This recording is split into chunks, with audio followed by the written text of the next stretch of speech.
Salut tout le monde, c'est Adugel, on est reparti pour une review de leak de la semaine en PLO 10. Principalement en PLO 10, il y avait un peu de PLO 5 cette semaine qui traînait, par manque de table, tout simplement. Petite review, j'ai intégré la plupart de mes mains de la semaine dans Flop Hero. On voit que je tourne à 75% d'optimal, c'est pas mal, peut mieux faire. 10% en weak et 15% en blunder, évidemment, ce sont les blunders qui vont nous intéresser ce soir. Allons voir tout de suite, j'ai sélectionné 5 mains, ça sera assez rapide. Et on va commencer avec ce As Valet T7. Donc je suis au cutoff, on est tous plus ou moins à 100 blindes, et on voit à droite que c'est un pur open. Et ma grande surprise, eh ben j'ai fold. Donc c'est quand même une grosse erreur. Je suis allé voir un petit peu ce que racontait le trainer de PLO Masterminds. On va regarder ensemble. Au cutoff, je suis censé open 31%. Alors, 31% d'open au cutoff, ça me paraît un peu élevé. Et en fait, je me suis rendu compte que le trainer étudie les spots en PLO 50 à 200. Et moi, je joue en PLO 10. Euh, le rake a pas tout à fait la même structure, le cap, en tout cas, n'est pas le même. Donc 31% au cutoff, ça me paraît un poil élevé pour moi, pour mon jeu, par rapport à mon rake. Si on va voir dans les catégories, ici, on voit que je suis censé open 100% de mes Broadway connectés. Donc il n'y a pas besoin d'aller voir le détail, hein, c'est 100% de Broadway connectés ici. Euh, et effectivement, si je scrolle un peu, je vais tomber sur des mains similaires à ma main. Ici, As-Roi, Dame-7, etc. etc. Euh, je cherche une main qui ressemble vraiment à la mienne. Voilà. Euh, As-Roi T7 avec une triplette à cœur. C'est un open 100% du temps. Je l'ai pas pris, c'est une erreur. Ce qui m'intéresse également, c'est d'aller voir les autres positions. Parce que, ok, au cutoff, j'ai fait cette erreur de range, qui est quand même assez grosse. Si on va voir maintenant au hijack, on voit que j'ai un open à 23%. Alors là, pour le coup, ça me paraît beaucoup trop gros, 23% en PLO 10. Je pense que je me fais marcher dessus par tous les points en multi-way que je vais générer. Je préfère être autour des 17%, je pense. Et si on va voir dans les catégories, toujours pareil, on voit que j'ai quand même 13% de fold. Malgré tout, je reste à 87% d'open dans ma catégorie de main. Et ici, si je filtre à 7, c'est un open 100%. Donc il fallait bien open même au hijack. Même au hijack. Et au low jack, le low jack, donc le solver me dit 18% d'open. Là encore, ça me paraît surestimé en PLO 10. Moi, j'aimerais plutôt être autour des 13%. Alors, ça fait que 5% d'écart, mais c'est énorme. Et si je vais voir maintenant dans les catégories, on voit qu'on est à 44% de fold sur les Broadway connectés, qui est ma main, puisque j'ai 3 cartes Broadway, à 56% d'open. Et si je sélectionne, voilà, la range, et que je vais chercher les assets, là on commence à être plutôt... on a encore beaucoup d'open. On a quand même 24% de fold avec ma main. Enfin, avec la catégorie de ma main. Donc voilà, donc cette main-là au cutoff c'est un open. Hijack, low jack. Considérant le cap du rake en PLO 10 qui est quand même assez élevé, très difficile à obtenir, et considérant que low jack hijack je vais générer trop de points en multi-way, je pense que je peux m'en dispenser. Malgré tout, open sera un peu plus intéressant. La deuxième main. 8-8-3-2, on est en bataille de blinde, on est assez deep. 140F. Il décide de limp. Pour le solver, c'est un pur check. Pour moi aussi, enfin, il n'y a pas grand chose à faire. Dame Dame 7, on a un backdoor flush, c'est à peu près tout. Évidemment, je check hors de position. Et il décide de pot. Il fait 1,9 dans le 2. Et alors, je vais vous expliquer. Moi, ce que j'ai fait, c'est que j'ai considéré que je pouvais jamais gagner la main ici. Donc j'ai raise.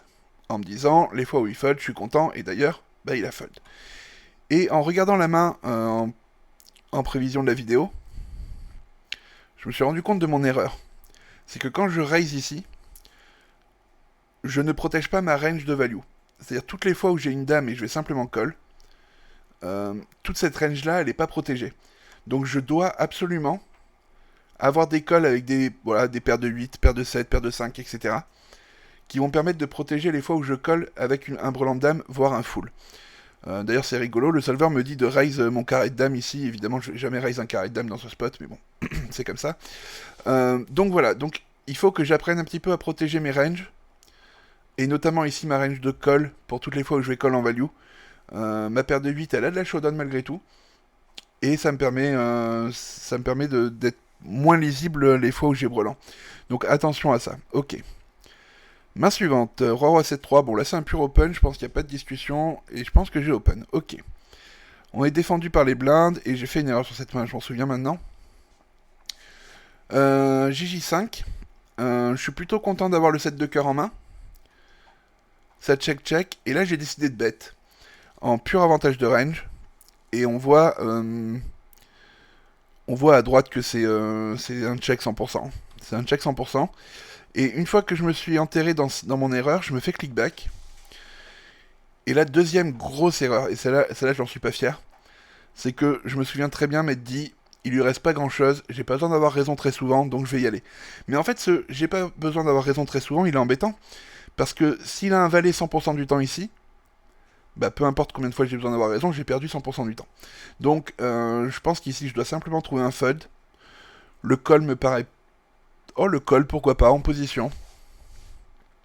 Mais évidemment j'ai fait la connerie, j'ai raise. Je m'en sors bien parce qu'il décide de FUD, mais j'aime pas ce que j'ai fait. Je comprends pas trop ce que lui a fait d'ailleurs. Je vois pas trop sa line, je la comprends pas. Moi j'aime bien le c-bet en avantage de range. Il est pas parfait probablement. J'aime pas ce que j'ai fait au flop. Non, j'aime pas.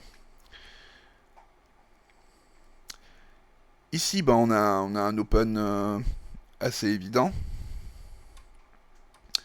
On est défendu par SB. On fait nuts. Check. Et là, là c'est bien. Le solver me dit que je peux bet tous les sizing. C'est absolument équivalent. Même EV pour tous les sizing. J'ai fait carpot. J'aurais préféré faire un peu plus cher, mais bon, ça va rien changer. Il colle. Et c'est là que je fais une erreur. On arrive sur un board qui est quand même assez dynamique. Il y a pas mal de tirages. Alors, ok, je bloque dame 10. Ok, je bloque avec ma dame de carreau. Je bloque un petit peu les tirages flush. Mais quand il check, et d'ailleurs le solver me le dit, c'est 3 quarts ou pot. Et moi, j'ai pas de sizing 3 quarts pot en micro limite. Je préfère pot directement. Donc là, dans ce spot, en fait, en position et en HU, soit je vais faire mi-pot en petit sizing, soit je vais faire pot en gros sizing. Et ici, j'aurai mes potes, tout simplement parce que si je dois prendre de la value sur les tirages, c'est maintenant. À chaque fois que le tirage va pas rentrer river, je vais plus rien lui prendre. En plus, on est sur un SPR à 4, donc un SPR assez faible. J'ai fait mi-pot et j'aime pas du tout. J'aurais mes potes pour extraire un maximum de value. Là, j'ai perdu 5 blindes en fait, tout simplement. On refait nuts encore à la river. Il check. Là, pareil, je dois pot, tout simplement. Bon, il fold. Je perds beaucoup de value sur les tirages à la turn. Ça me plaît pas trop. Globalement, c'est une erreur. Et la dernière main, Assas 4-3 Rainbow, pas la plus jolie. En bataille de blindes, on va évidemment open.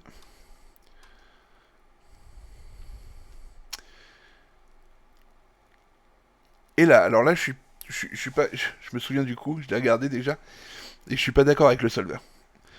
Bon, là, il me dit que je peux check ou bet, et j'ai décidé de bet. Et en fait, je bet pourquoi? Je bet pas parce que j'ai une overpair.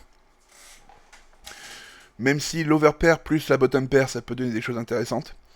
Je bet parce que j'ai l'as de pique en main. Et dans ma tête, dans ce spot, alors je me souviens pas du profil de vilain, mais dans ce spot, je suis parti pour transfer bluff sur n'importe quel pic. Bah oui, je bloque. Donc là, on est call. Et là, le solver flop hero, je l'aime bien en soi, mais il est ultra face-up en fait. Il est ultra face-up, il a aucun bluff dans sa stratégie.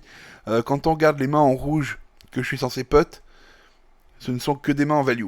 Il n'y a aucun bluff. Moi ici, je considère que si je bluffe pas ce spot, je vais jamais bluffer. Donc j'ai pot, et il a FUD. Et j'aurais probablement pot à la river s'il n'y avait pas eu de doublette. Parce que les doublettes ça fait rentrer des foules, c'est un peu chiant. mais sans doublette ici, avec mon as de pique en main, je pote à la river. De temps en temps, je me fais attraper, mais c'est la vie. Donc voilà pour les 5 mains du jour.